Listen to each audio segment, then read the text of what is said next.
ప్రభు నామమున అందరికీ వందనాలు.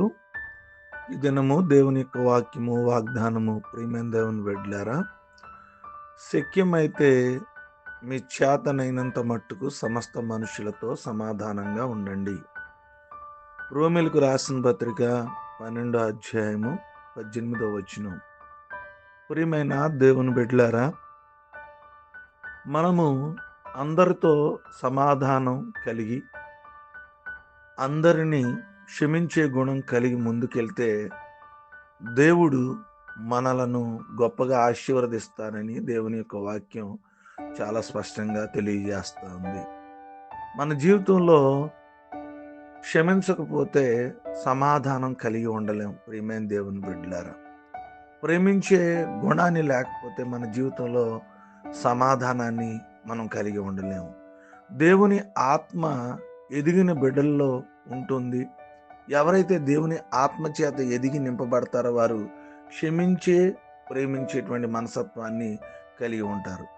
దేవుని ఆజ్ఞలను పాటించిన వారమై ఎదురు తిరగక దేవునికి లోబడేటువంటి మనసత్వం మనలో కలిగి ఉంటే, ప్రతి ఒక్కరితో సమాధానం కలిగి ఉంటే, కుటుంబ సభ్యులతో, రక్త సంబంధికులతో, మన ఉద్యోగం చేసే చోట, మనం వెళ్ళేటువంటి సంఘాలలో, ప్రియమైన దేవుని బిడ్డలారా, మొదటిగా మనం సమాధానకరమైన జీవితం ఉండాలి.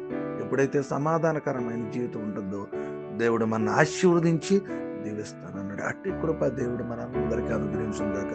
ఈ కొద్ది మాటలు దేవుడు మన వినికిడిలో ఫలించి ఆశీర్వదించును గాక. ఆమేన్.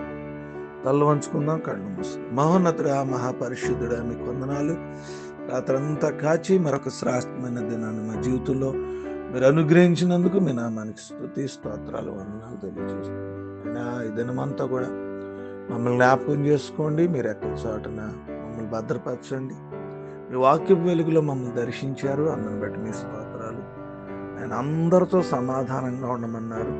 ప్రభు, మేమందరితో సమాధానంగా ఉండే స్వభావము, మనస్సు మాకు దయచేయమని కోరుకుంటున్నాం. ప్రతి కుటుంబాన్ని పేరు పేరుని మీ చేతులకు అప్పగిస్తున్న అసమాధానంతో బాధపడుతున్న ప్రతి కుటుంబాన్ని విడిపించమని ప్రార్థన విజ్ఞాపన చేస్తున్నాం.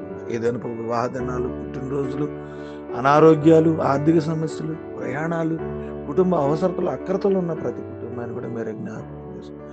మీకు దీవెనతో నింపమని ప్రార్థన విజ్ఞాపన చేస్తున్నాం. ఈ దినపు మా పనులు, ప్రయాణాలు జ్ఞాపకం చేసుకుని, బలహీనలు జ్ఞాపకం చేసుకుని, వాతావరణ పరిస్థితులను అనుకూలపరచను. ఈ దినమంతా కూడా మమ్మల్ని, మా కుటుంబాలను కాచి కాపాడి సంరక్షించి మీ అపారమైనటువంటి కృపతో మమ్మల్ని జ్ఞాపకం చేసుకుని నడిపిస్తారని సమస్తమైన ప్రభావాలు చెల్లిస్తే ప్రార్థన యేసు నామమున నడుచున్నాం.